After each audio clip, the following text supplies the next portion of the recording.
Hi, how you doing, sir? Okay, what's going on with Dr. Afia Siddiqui and you went to the jail and the key was lost and a lot of things going on. So what do you say about that? You are attorney for her. Speaking as an American, I'm just ashamed of what our prison system did. Uh, you'd think it was a joke that Fauzia came all this way, 13,900 kilometers, to see her dear sister for the second time in 20 years, and doesn't get to see her because they say they can't open the door in the prison. I mean, you couldn't make that nonsense up.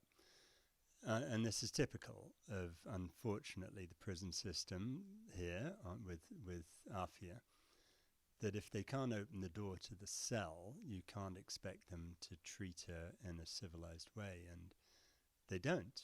It's disgusting. I've filed a report on her abuse, and what they've been doing to her is pretty unspeakable in terms of the sexual mistreatment, and also in terms of the fact that they don't take into account the years of torture that she's been through at our hands.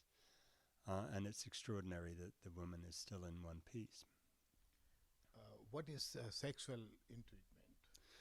Well, I certainly think we can document, and I hate to talk about this, this is obviously humiliating for her, but certainly at least two straight up rapes in this prison.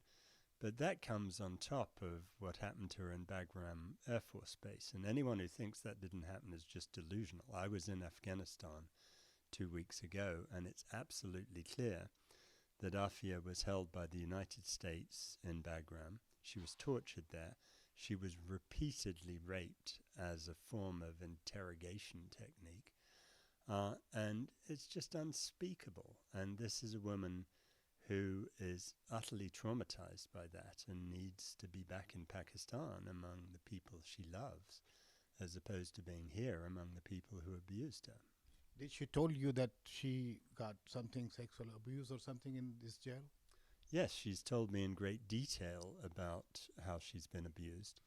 And there are some extreme examples, and then there's everyday examples that the prison here is not taking into account any sense of cultural sensitivity. And she's a very sincere and very decent woman. And, it may be okay to go around strip searching men in some prisons where they're used to it. I think that's awful myself. But you can't go doing that to Afia after everything she's gone through, because it's not just insulting her cultural sensitivities. It's that it's reliving all the other things that she's been through over the last 20 years. So how you think how she gonna be released? Do you have any hope that she gonna be released or she gonna be prisoner forever? Oh, there's no question but that she's going to be released. It's a matter of how long it takes us to do the right thing. And we need to get her out of there as soon as we can. I had a meeting with her today. I talked to her for 5 hours straight, which I should say is longer than I ever talked to my mother. And we had a wonderful conversation. And because I was talking to her about intellectual things that she found interesting, she came alive, and you could see right there that if we start treating this woman properly and she's among friends, then we can get her back towards the person she once was.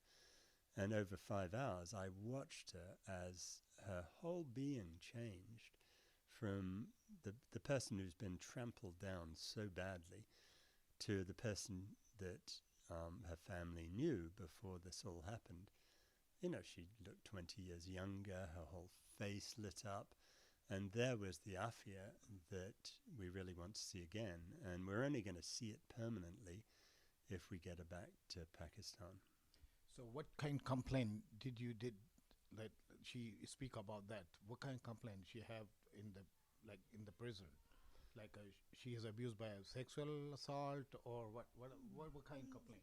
The, the list of complaints that Afia has are A, all extreme, and B, all true. And they include this. that there are 10,250 women in the federal prison system. The woman who's been treated the harshest of all those 10,250 is Aafia Siddiqui. She has been in administrative segregation continuously since the farce of a trial she had up in New York. So that's 13 years solidly in this incredibly punitive atmosphere, where she's locked up in an individual cell. She's deprived of all the different rights she has. And if there's one thing, as I said to the lawyers for the Bureau of Prison today, if there's one thing you know is your system's not working. If you punish this woman consistently for 13 years, you know something's going horribly wrong. And the real thing that's going wrong is this, that instead of recognizing her as someone who's endlessly traumatized, they think she's someone who is just contradictory and trying to violate all their rules. No, she's desperately wanting to stop the abuse. And when you get to the abuse, it's just endless sexual mistreatment, sometimes amounting to rape, sometimes amounting to other forms of assault. And it's just disgusting. So you said that she raped over there? Or she's been raped in FMC Caswell, no question about it. How many times? Well, I mean, at least 2 times as a formal thing by guards. But in terms of abuse by other guards and prisoners, countless times. What do you say about the Pakistani government? Well, I think you've always got to remember that that's her government. It's their duty to protect her. I mean, I do what I can. I'm an American. I apologize for what's happened to her, but it's actually ultimately the job of the government of Pakistan. And while there are many well-hearted, decent people in Pakistan who support her, this is a failure on the part of the government of Pakistan that they've not got her back. And I keep telling them there are plenty of ways we can do it. You know, you've got to offer something to the Americans to get her back. And there are various things that the government could do. And as with almost everything, when a government fails, what we're looking at here is simply a failure to commit the necessary resources to help her and to do what needs to be done. It's not that complicated. They've got to make her number 1 in their priority list with the United States. Did the government know about that she raped 2 times? Oh yeah, I've told the government about her abuse, and I'm certainly going to let them know all the gruesome details. And I think the people of Pakistan are going to be very angry about that. I hope you're angry, because you should be, because you cannot take a woman who has been tortured and abused in this way and say, all right, we'll just let her carry on being tortured and abused. It's disgusting. That's just wrong.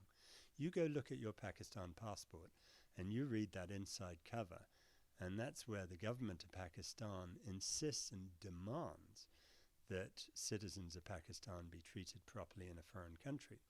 And I can tell you it's not happening here in America. So that's what the government of Pakistan has to do. They've got to live up to their promise that they make to Aafia in her passport. And what about her health? Did you have a health report? Well, I think it's a miracle this woman's still alive after everything she's been through. A lot of weaker people would have taken their own lives long since. And that's wonderful. But at the same time, how long can she be expected to endure this? Every day, if you imagine, I mean, we're now talking 20 years, thousands of days that she's gone through this abuse, first in secret prisons and now in this other ghastly place.